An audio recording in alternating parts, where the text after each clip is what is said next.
What I want to do is to begin by walking you through just the basic structure of the report, tell you just in a couple of minutes sort of the overall sort of bit of what's in there, and then we'll dive into a little bit of the details.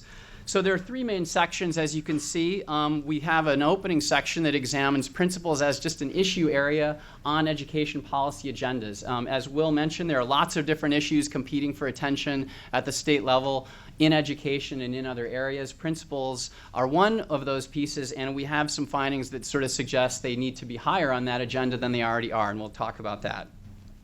The second major part of the report looks at some of the specific policy levers that we identified that states could pull if they wanted to try to improve the quality of their principals, to improve the work of principals already on the job, but also to try to recruit and improve the quality of people coming into the profession. That's the second part of the report, and it's actually sort of the main heart of the report.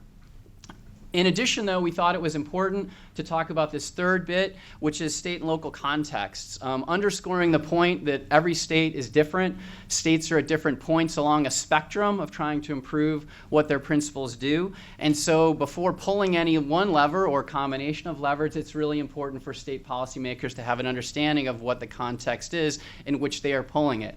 A sequence of levers being used in one state may flop. That same sequence in another state may succeed given the context. And this is a point that we wanted to underscore. Probably the most important fine print you will ever read is in the fine print of this slide, which is to say what the report is and what it is not. It is a set of considerations. We think there are some great ideas in here for people to think about, some great discussion starters, and some great examples of states already trying to make improvements in policy in this area.